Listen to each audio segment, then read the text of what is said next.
Escola Bíblica Dominical, uma fonte de aprendizado, um órgão oficial da Igreja Evangélica Assembleia de Deus em Londrina. Paz do Senhor Jesus, alegria estar com você nesse vídeo, onde estaremos estudando a terceira lição deste primeiro trimestre do ano de 2025, estudando sobre Em Defesa da Fé, combatendo as antigas heresias que se apresentam com nova aparência. O nosso comentarista é o pastor Ezequias Soares e ele tem o propósito de trazer antigas heresias que já foram combatidas durante a história da igreja, porém, ela vem com uma nova embalagem, sempre vendo com uma nova embalagem, é um inimigo velho, mas com cara nova. E é importante que cada geração conheça a história da igreja e também estejam alertas para refutar aqueles que são inimigos do Evangelho de Deus. Esta lição, de forma específica, estaremos tratando sobre a encarnação do Verbo. Este é o título, a encarnação do Verbo, falando sobre a doutrina da humanidade de Cristo. Este é o propósito da lição. O texto áureo está em João 1,14, um texto muito conhecido, dizendo que o Verbo se fez carne e habitou entre nós, e vimos a sua glória. Três coisas que João diz. Primeiro, o Verbo se fez carne. Segundo, ele habitou entre nós. Terceiro, vimos a sua glória. E aí ele explica esta glória como a glória do unigênito do Pai, cheio de graça e de verdade. A verdade prática diz que a vinda do Filho do Homem em forma humana é um fato presenciado por muitas testemunhas. Por isso, a negação da sua historicidade não se sustenta. Este é o propósito. Nós estamos nessa lição estudando a respeito da humanidade de Cristo, enfatizar que Jesus Cristo viveu entre nós, participou da natureza humana, teve um corpo físico e assim podemos concluir que Jesus se fez carne. A Epístola de João, no capítulo 4, é um texto, a Epístola de João, capítulo 1 e também o capítulo 4, há vários textos em que o velho apóstolo João, ele combate esta heresia que já estava tendo os seus inícios nesse período. E vários textos ele fala a respeito dessa situação. O que está escrito no versículo 2 do capítulo 4, ele diz assim: nisto conhecereis o Espírito de Deus. Todo espírito que confessa que Jesus Cristo veio em carne é de Deus. Ele especifica que aquele que confessa que Jesus Cristo veio em carne, isso é de Deus. E no verso 3 ele também diz: todo espírito que não confessa que Jesus Cristo veio em carne não é de Deus, mas este é o espírito do anticristo, do qual já ouvistes que há de vir, e eis que já está no mundo. Não somente a primeira carta de João, o apóstolo lança em rosto esta situação complicada, esta heresia, mas também no seu evangelho. Ele luta em favor de demonstrar a respeito da divina natureza de Cristo. O Evangelho de João, ele é o Evangelho que tem a intenção de mostrar Jesus divino, mas também tem a intenção de mostrar Jesus humano. Um texto muito interessante é o texto de João, no seu Evangelho, capítulo 20, versículos 27 e o versículo 28, que é a palavra de Jesus a Tomé, quando Jesus diz assim: depois disse a Tomé, põe aqui o teu dedo e vê as minhas mãos. Chega a tua mão e põe-na no meu lado. Não sejas incrédulo, mas crente. Tomé respondeu-lhe: Senhor meu e Deus meu. Glórias ao Senhor Jesus por isso, deixando claro a respeito de que Cristo é o Filho de Deus, aquele que se encarnou e esteve entre nós. Glórias a Deus. A heresia antiga que tentou, por meio de um falso ensino, ir contra a natureza humana de Jesus, é a conhecida de docetismo, que ela surgiu entre o final do século I ao final do século II. Docetismo vem da palavra grego dokeo, que significa ter aparência. Qual era o propósito desta doutrina, a doutrina do docetismo? Ela é negar que Jesus tivesse um corpo físico.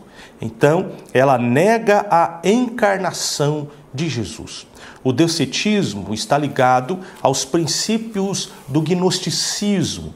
O gnosticismo é aquela doutrina ou aquela falsa doutrina, aquele falso ensino que ainda está no mundo, mostrando que toda a matéria é má, toda a natureza material é má, mas a natureza divina, a natureza espiritual, esta é boa. Portanto, tudo aquilo que é material é mal. E aí o docetismo vem dizendo que Jesus, sendo bom, ele não poderia ter um corpo físico, material, porque isso seria mal. Mas, pelo contrário, o que Jesus tinha era uma aparência de um corpo físico, como que se ele tivesse um corpo angelical. Eles usavam a expressão grega de aeon, que significa corpo angelical. Seria para os dias de hoje como que se Cristo fosse um holograma. Nós veríamos, mas não poderíamos tocá-lo. É por isso que João fala para Tomé: toque aqui no meu lado, veja as minhas mãos, toque. E há uma outra parte dos evangelhos que diz, porque um espírito, Jesus dizendo, não tem carne e sangue, porque Jesus tinha, ele ressuscitou tendo corpo glorificado também. E se ele ressuscitou num corpo glorificado, ainda mais ele tinha o seu corpo físico. Essa doutrina dos docetistas, cresceu muito e tinha homens que se levantaram sendo expoentes desta doutrina. O caso é de Cerinto, também de Saturnino e de Marcião, esse o mais famoso deles. O Cerinto foi nos tempos, ele conviveu com a época de João o apóstolo. Ele era de Alexandria, mas ele vivia em Éfeso. E ele negou o nascimento virginal de Jesus. Esse homem negou que o Cristo tinha um corpo humano. Ele dizia que o Senhor se tornou divino, ou houve uma possuição, uma possessão. Não há as duas naturezas em uma. Ele traz em que houve uma possessão do Logos em um corpo humano, quando no batismo de Jesus. Quando Jesus foi batizado, um corpo físico, o Logos veio e possuiu aquele corpo por um período. Porém, o Logos não misturou com a humanidade de Cristo, como que se fosse duas pessoas. Nós cremos, desde o Concílio de Nicéia e no Concílio de Calcedônia, que Jesus Cristo é verdadeiro Deus, verdadeiro homem. Ele tem duas naturezas perfeitas, que são unidas e separadas ao mesmo tempo. Deus é homem, Jesus é homem e Jesus é Deus. Esse é o Deus que nós servimos, ao Jesus que nós servimos, que tem duas naturezas, mas é uma só pessoa. Marcião é aquele que se levantou para falar que Jesus não havia nem nascido e que Jesus não era nem humano. Esse foi o propósito. Esse Marcião, ele falava que Jesus Cristo tinha somente uma aparência ou era uma substância etérea. Porém, a Bíblia condena tudo isso. Lucas, escrevendo os seus primeiros capítulos do Evangelho, ele enfoca nessa natureza humana de Jesus. Jesus teve parentes, Jesus teve amigos. Zacarias e Isabel eram familiares de Jesus. José e Maria, os seus pais, João, o seu primo. Jesus teve vizinhos, primos, como disse, pastores. Pessoas o tomaram em seus braços, como Simeão e Ana. E o texto bíblico vai dizer que Jesus crescia em sabedoria, em estatura e em graça diante de Deus e diante dos homens. demonstrando a sua natureza física plena e completa. A Bíblia também vai mostrar que Jesus, sim, ele nasceu em um local, Belém da Judéia. Jesus nasceu em uma época, no tempo do rei Herodes e também de César Augusto. E ele teve um corpo físico. A Bíblia é clara, cheia de condições e de referências para demonstrar a humanidade de Jesus, uma humanidade perfeita do nosso Cristo. O apóstolo, então, a partir desta primeira carta e também do Evangelho, ele, então, como está na segunda parte da lição, ele afirma a corporeidade de Jesus. Olha, os primeiros 3 evangelhos são chamados de evangelhos sinóticos, Mateus, Marcos e Lucas, que apresentam os aspectos humanos de Jesus. Porém, o Evangelho de João tem a intenção de reforçar o aspecto divino de Jesus. Não é? Os 3 evangelhos expõem Jesus exteriormente, ao passo que João o revela interiormente, como diz aqui a lição. Porém, mesmo assim, João deixa claro a respeito da natureza humana de Jesus. O texto áureo que lemos mostra: e o Verbo se fez carne e habitou entre nós. E nós o vimos. Agora, em 1 de João, capítulo 1, versículo 1, ele diz: o que era desde o princípio. Esta expressão, o que era desde o princípio, é a mesma expressão. No princípio era o Verbo.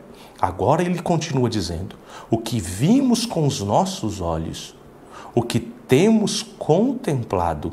Ora, não foi uma visão, uma visagem, uma simples passagem de olho e viu rapidamente como que se fosse uma miragem. Não, nós o contemplamos, gastamos tempo em vê-lo.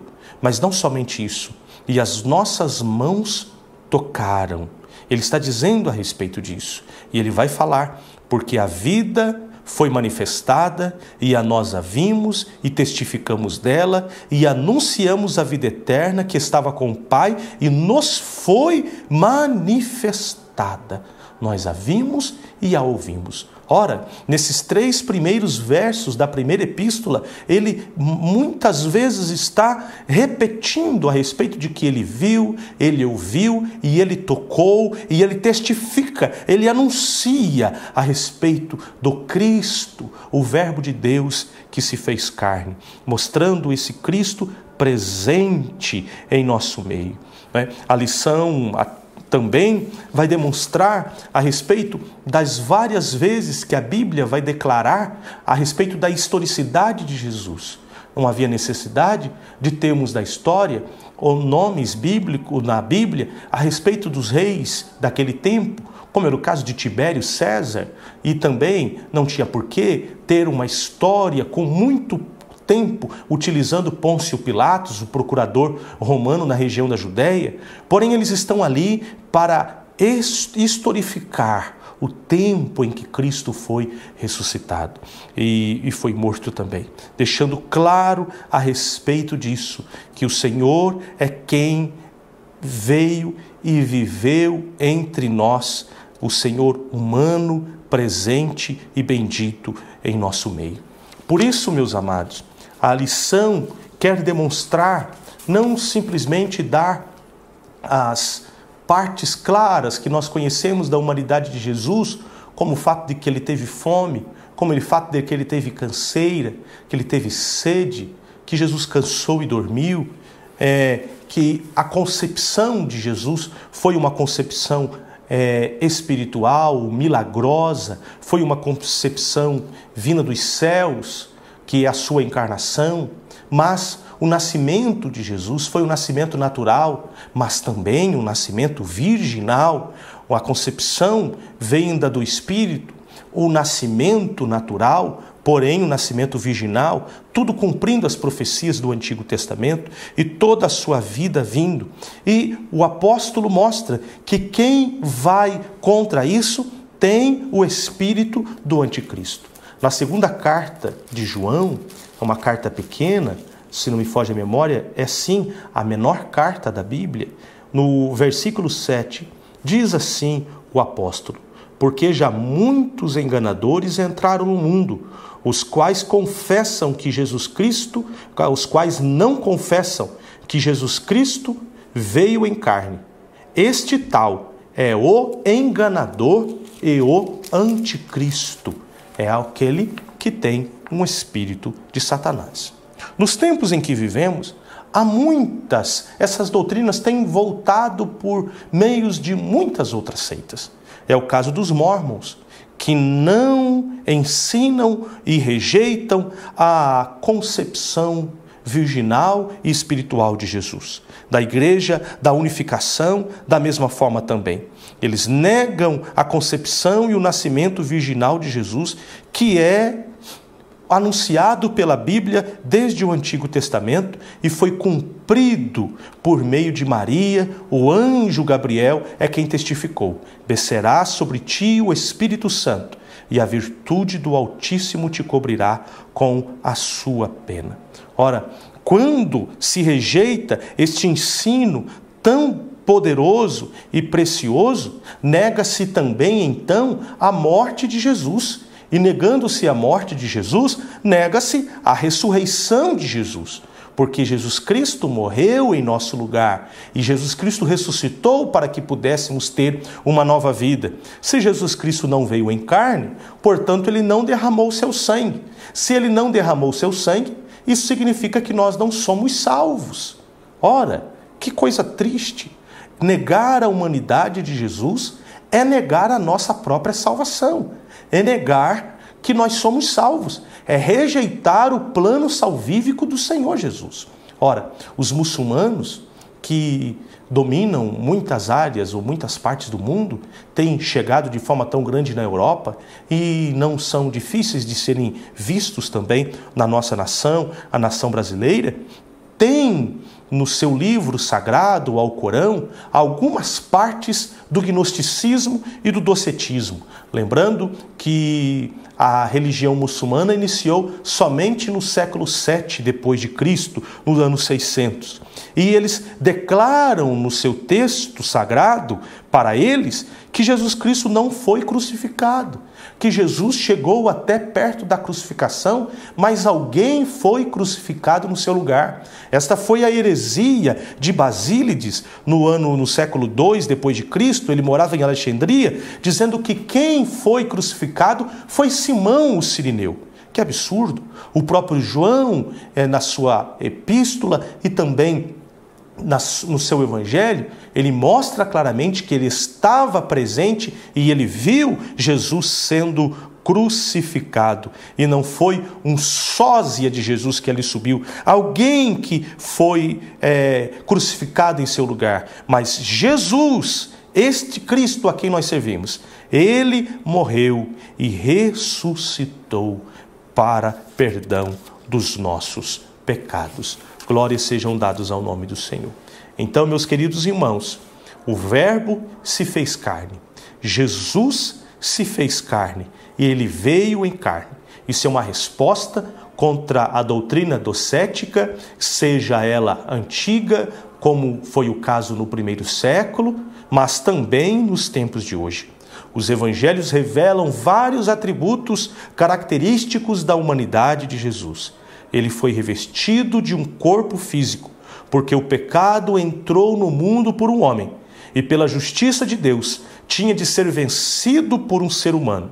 Jesus se encarnou, fez-se homem sujeito ao pecado, embora nunca houvesse pecado, e venceu o pecado como homem. Glórias a Deus pela sua bendita palavra, que Deus o abençoe e que esta lição seja de bênção para a sua vida e para os seus alunos também, e a escola dominical seja de bênção para a sua vida. Deus o abençoe e fiquem todos na paz do Senhor Jesus Cristo.